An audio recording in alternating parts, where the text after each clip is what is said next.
Late at night, the corporate headquarters still blazed with light. CEO Isabella Reed walked into the lobby, furious about missing files. In the corner, a thin janitor was placing money into an old envelope. "What are you doing with company money?" she snapped. He trembled. "No, I'm just sending this to orphan children." She froze, seeing the shaky handwriting. Donation for Hope Center. That night, she couldn't sleep. The next morning, the conference room was packed. She spoke before all the staff. "From now on, anyone working here will learn what giving truly means." Then she turned, handing him a new badge, Director of Kindness. Isabella Reed was 34 years old, CEO of Reed Corp., famous for being demanding and believing only in efficiency and numbers. The media called her the Iron CEO because she never shed tears, not even when her father, the company's founder, passed away 5 years ago. She lived alone in a luxurious penthouse, working until 2 in the morning most nights. On the ground floor, Henry Cole, 58 years old, worked the night shift as a janitor. He lived simply, quietly, and most people thought he was poor and clumsy. Every evening, he stopped at the vending machine, took his last bills, and placed them into an envelope marked "For the Kids." One rainy night, Isabella returned to retrieve forgotten files and found Henry counting money and writing in a worn notebook. She frowned. "Working hours are for cleaning, not personal calculations." He bowed his head. "I'm sorry, ma'am. I'm preparing money to send to the children at Hope Center Orphanage." She paused. "How much do you send?" "About half my paycheck, sometimes more if I can pick up extra shifts." Isabella did the math. His salary was barely $600 a month. Half was $300.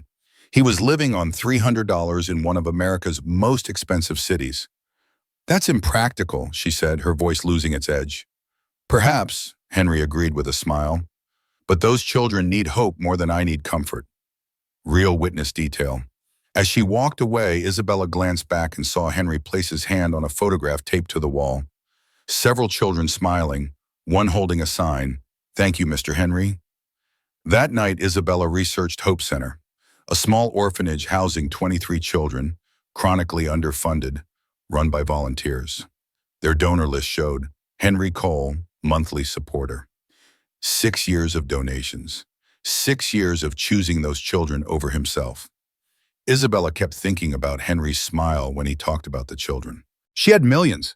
She could buy anything. But when was the last time she'd felt that kind of joy? The next morning, Isabella called the accounting department before her first meeting of the day. "Why is there an unusual recurring deduction from the maintenance department payroll every single month?" she asked, pulling up the file on her computer. The accountant pulled up the records, scrolling through the data. Henry Cole requests an automatic transfer of exactly half his salary to an organization called Hope Center. It's a small orphanage on the east side. He's been doing it for 6 years without fail.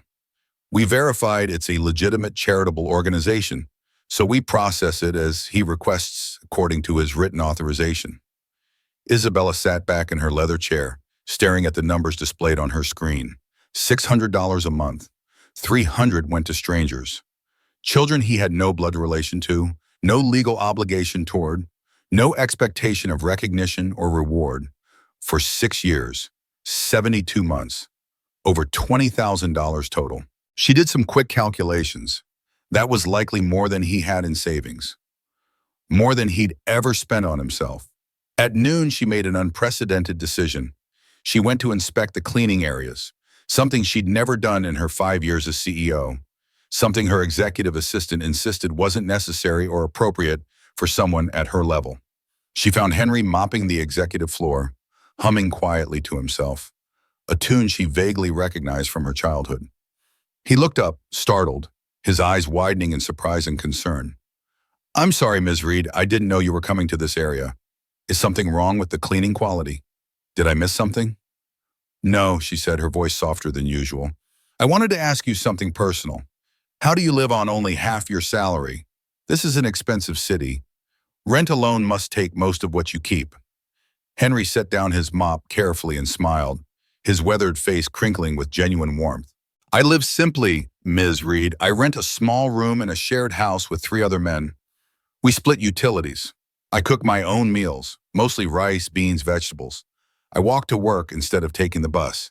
It's good exercise and saves money. I don't need much, and what I do need, I have. I'm healthy, I have shelter, I have food. That's more than many people have. But you could have so much more, Isabella pressed, genuinely trying to understand. You could save for retirement. You could have a better living situation. You could have a better life. Could I? Henry asked gently, his eyes meeting hers with unexpected wisdom. Would having more things really make my life better? Would a bigger apartment make me happier? Would a car make me feel more fulfilled? Would a television or a smartphone or new clothes change who I am inside? Isabella found herself without an answer, which rarely happened to her. I was one of those children once, Henry continued, his voice soft but clear, carrying the weight of lived experience. 25 years ago, I lived at Hope Center. My parents died in a car accident when I was 8.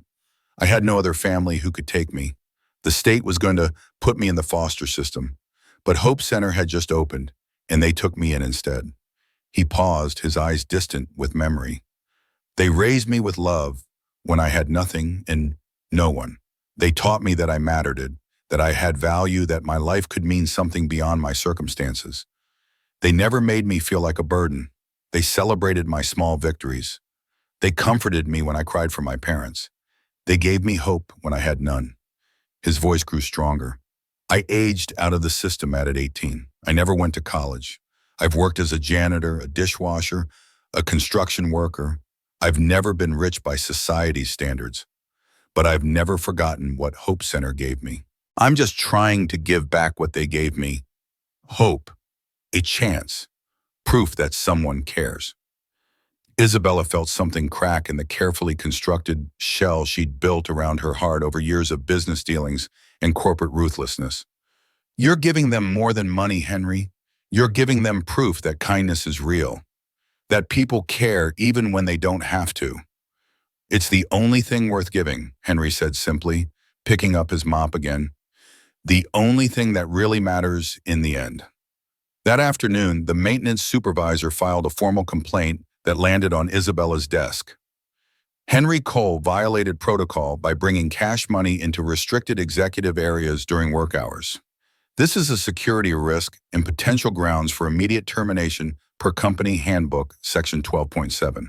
Isabella held the report in her hands, reading the cold bureaucratic language that could end a man's career and his ability to help 23 children. She could fire him with a signature. She could end his employment, his donations, his mission. Instead, she closed the file drawer and said coolly, "I'll handle this matter personally. Thank you for bringing it to my attention. No further action is required from your department." That evening, instead of working late as she usually did, Isabella drove across the city to Hope Center, following the address she'd found online. The building was old but surprisingly well maintained. The lawn was neatly trimmed. Flowers grew in makeshift planters made from old tires that had been painted bright, cheerful colors by small hands. Through the windows, she could see children doing homework at a long table, supervised by a tired-looking woman in her 60s wearing an apron covered in flour.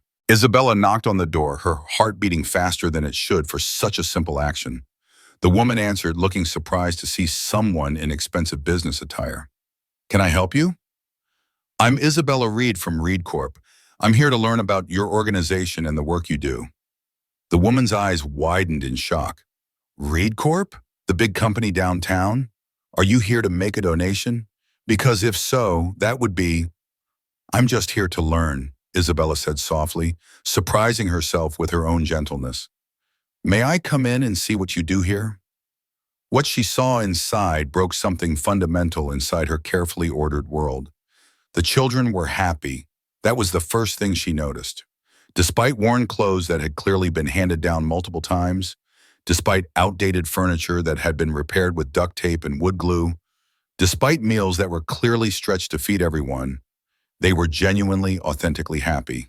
They showed her their homework with pride, competing for her attention and approval. They performed a song they'd just learned, slightly off-key but full of enthusiasm. They shared cookies that were mostly crumbs, insisting she take the biggest piece because she was their guest. And everywhere she looked, she saw evidence of Henry's quiet generosity. New shoes for the children, all the same brand, clearly bought in bulk with limited funds, but ensuring every child had shoes without holes. A bookshelf with recently purchased books, the spines still crisp and uncracked. A board on the wall listing, "Thank you to our heroes," with Henry Cole's name at the very top, written in colored marker with small hearts around it. "Mr. Henry is our angel," a little girl with pigtails told Isabella earnestly. "He makes sure we always have enough, even when things are hard." "Does he visit you often?" Isabella asked, her voice catching. "Every Sunday without fail," the girl said proudly. "He helps us with our homework, especially math because he's really good at numbers. And he tells us stories about when he lived here a long time ago and how he became successful even though he didn't have parents." "Successful?" Isabella asked, confused. "He's a janitor." The girl looked at her as if she'd said something silly. "But he's happy, and he helps people, and people love him. Isn't that what success means? Isn't that what matters?" Isabella felt the world tilt slightly on its axis. Real witness detail. She excused herself and went to the bathroom where she stared at herself in the cracked mirror, watching tears stream down her face for the first time in 5 years, since her father's funeral when she cried alone in a bathroom just like this one. When she returned home that night, she opened her personal safe, the one that contained not money but memories. Inside was an old photograph she hadn't looked at in years. In it, a young girl around 8 years old sat with a group of children at a long table. Behind them, a banner read, "Hope Center, where every child matters." The girl was Isabella herself. She'd lived at Hope Center for exactly 6 months after her mother died, suddenly of an aneurysm, before her father, who'd been traveling overseas for work, finally found her and brought her to live with him in his newly successful business. She'd forgotten. Or maybe she'd chosen to forget, bearing the memory of being helpless and alone because it didn't fit the image of the powerful CEO she'd become. But Henry hadn't forgotten. He couldn't, because he'd been one of those children too, and unlike her, he'd never left that experience behind. And now she understood with crystal clarity why his face had seemed familiar from the first moment she saw him in the hallway. They'd both been saved by the same place, by the same kindness, by the same belief that every child deserved a chance. But only one of them had remembered to give back. Only one of them had stayed true to the lessons learned in that old building with the cracked mirrors and the hopeful children. And it wasn't her. The next day, the management team held their monthly review meeting. The CFO presented his quarterly cost-cutting recommendations. "We need to reduce support staff by 15% to improve our bottom line. I recommend starting with the night shift maintenance team." He pulled up a slide showing employee costs. Henry Cole's name appeared on the list. "This janitor is 58 years old, least efficient by our metrics, and frankly, we could replace him with someone younger and faster for the same cost." Several executives nodded in agreement. Isabella sat at the head of the table, saying nothing, her face expressionless. A young manager spoke up. "I've also heard he does strange things during work hours. Counts money, talks to himself. Honestly, keeping someone like that employed reflects poorly on our company standards." "What would you recommend?" Isabella asked coldly. "Terminate him. Replace him with someone more appropriate for a company of our standing." Isabella looked around the table at these highly educated, well-paid executives discussing the termination of a man who gave away half his salary to children in need. "Interesting perspective," she said. "Let's invite Mr. Cole to join us and hear what he has to say about this." The room went silent. Executives looked at each other in confusion. "You want to bring a janitor to an executive meeting?" the CFO asked. "I want to bring a human being to a meeting about his employment," Isabella corrected. "Is that a problem?" 10 minutes later, Henry entered the conference room, clearly uncomfortable in his janitorial uniform, surrounded by people in expensive suits. "Mr. Cole," Isabella said, her voice gentle, "I have a hypothetical question for you. If you had significantly more money than you do now, what would you do with it?" Henry thought for a moment, then smiled. "I'd buy new shoes for the children at Hope Center. The ones they have are worn through and winter is coming. Maybe some warm coats, too. And books. They love books, but the library is quite small." "Would you buy anything for yourself?" Isabella pressed. "I don't need much, Ms. Reed. I have enough." The young manager scoffed. This is exactly what I mean. This man has no ambition, no drive for personal improvement. He's content to give everything he has to children who have nothing? Isabella interrupted sharply. To sacrifice his own comfort so orphans can have shoes and books? To live on $300 a month so others can survive? You're right. That shows a complete lack of ambition for the things that apparently matter in this room. She stood up, her eyes blazing with an emotion none of them had ever seen from the Iron CEO. Mr. Cole, thank you for your time. Please return to your work. After Henry left, Isabella turned to her executives. I'm canceling this recommendation. Henry Cole's employment is secure for as long as he wishes to work here. But the cost savings, the CFO started, are meaningless, Isabella said. This company was founded by my father on the principle that businesses exist to serve communities, not just shareholders. Somewhere along the way, we forgot that. I forgot that. She pulled out her laptop and projected her screen onto the conference room display. This is Hope Center. It's an orphanage that operates on a shoestring budget, helping children who have nothing and no one. It was founded 40 years ago by volunteers who believed every child deserved a chance. She clicked to the next slide showing Henry's donation history. This man, who you want to fire to save money, has donated $108,000 to this orphanage over the past 6 years. That's half of everything he's earned. Not his surplus, not his disposable income, half of his total earnings. The room was completely silent. My father, your former boss, the man who built this company, was one of the original volunteers who founded Hope Center. He died believing this company would continue his mission of giving back. What have we given? What have any of us sacrificed? She closed her laptop. This meeting is adjourned. I have an announcement to make company-wide tonight. That evening was the annual Reed Corp Gala, a lavish party that cost $500,000, attended by employees, clients, and media.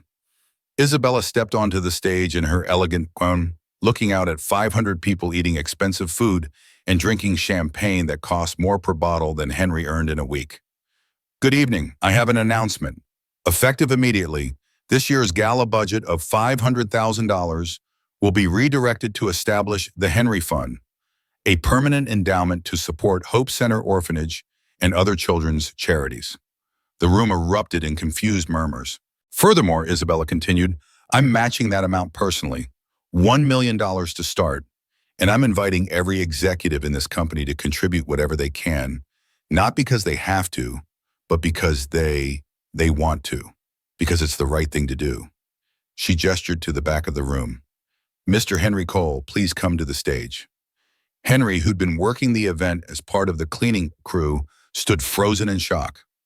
Slowly, he walked through the crowd to the stage, his cleaning uniform a stark contrast to the formal wear around him. He whispered to Isabella. Why are you doing this? Because you taught me something I'd forgotten, Isabella said into the microphone, her voice carrying across the room. That true wealth isn't measured in bank accounts. It's measured in lives touched, hearts lifted, and hope given. By that measure, Henry Cole is the richest person in this room. The media cameras flashed. The crowd began to applaud, slowly at first, then building to a standing ovation. That night, a journalist researching the story discovered something remarkable. Both Henry Cole and Isabella Reed had been children at Hope Center at different times. Henry as an orphan who aged out of the system. Isabella briefly after her mother died. Before her father could take custody, the journalist discovered more. Isabella's father had tried to adopt Henry 25 years ago, but the paperwork had fallen through due to his business travels. They'd lost contact, and Henry had never known how close he'd come to being part of the Reed family. He's been cleaning the building named after the man who almost adopted him, the article read, working every day in the shadow of what might have been, never bitter, never resentful, just grateful and giving. Real witness detail. When Isabella showed Henry the article, he cried for the first time in 20 years. Not from sadness, but from the overwhelming realization that he'd been connected to his would-be father all along. And that connection had now brought him full circle to the man's daughter. Your father saved me, Henry said through tears, and now you're saving all those children. The circle is complete. One week after the gala, Henry officially retired from cleaning to become the full-time administrator of the Henry Fund. His salary was 3 times what he'd earned as a janitor bummer, but he immediately donated half of it to Hope Center, maintaining his personal commitment. Old habits, he joked when Isabella questioned him about it. Isabella began visiting Hope Center regularly, often arriving without warning, sometimes without her phone, just to be present with the children. She watched Henry teach the kids to clean tables, telling them, "It's not the job that makes you noble, it's the heart you bring to it." She found herself laughing genuinely for the first time in years. "You know," Henry told her one afternoon as they watched the children play, "your father used to say something similar. He'd tell us that every person has equal worth, regardless of their circumstances. He believed that deeply." "I forgot that," Isabella admitted. "I got so focused on the success that I forgot why success matters." "You remembered just in time," Henry said gently. Symbol of rebirth. Isabella commissioned a wooden plaque for Hope Center's main room, carved with the words, "Kindness is never a waste. Reed Corp. and Henry Cole Foundation." On the day it was installed, the children gathered to sing "You Raise Me Up," a song they'd learned specifically for the occasion. Henry and Isabella stood together, both crying openly, as 23 young voices filled the room with hope. After the song, a little boy approached Isabella shyly. "Miss Isabella, Mr. Henry told us you used to live here too. Is that true?" Isabella knelt down to his eye level. "Yes, it is. Was a long time ago when I was about your age." "Were you scared?" the boy asked. "Very scared. I just lost my mother, and I didn't know what would happen to me." "But you became successful," the boy said. "You became a boss lady." "I became rich," Isabella corrected gently. "But I only became successful when I learned what Mr. Henry already knew, that the measure of a life is what you give, not what you get." The boy thought about this, then hugged her. That night, as they locked up Hope Center, Henry turned to Isabella. "I need to tell you something," he said seriously. "I have a heart condition. The doctors say I probably have 2 or 3 years left, maybe less." Isabella's breath caught. "Henry, Don't be sad," he interrupted. "I've lived a full life. I've helped children. I've found meaning. I've reconnected with your family's legacy. But I need you to promise me something. Anything. Promise me you'll continue the fund after I'm gone. Not just the money, anyone can give money. Promise me you'll remember why it matters. Promise me you'll teach others that kindness is never wasted." Isabella took his hands. "I promise. On my father's memory and on everything Reed Corp stands for, I promise." They stood in the fading sunlight streaming through Hope Center's windows. Two people connected by tragedy and redemption, by loss and love, by a circle that had taken 25 years to complete. 18 months later, Henry Cole passed away peacefully from heart failure. On the day of his funeral, every Reed Corp employee wore shirts reading, "Half his pay, all his heart." The service was held at Hope Center, barely containing the hundreds who came. Former orphans, current children, business leaders, janitors, strangers inspired by his story. Isabella delivered the eulogy, her voice steady despite tears. Henry Cole cleaned floors for a living, but what he really did was lift hearts. He showed us that nobility has nothing to do with titles or bank accounts. She paused, looking out at the crowd. Henry's legacy isn't just the Henry Fund. His legacy is the reminder that we are defined by our choices. Every day, we choose between comfort and compassion, between hoarding and sharing. After the funeral, Isabella unveiled a new building housing up to 100 children.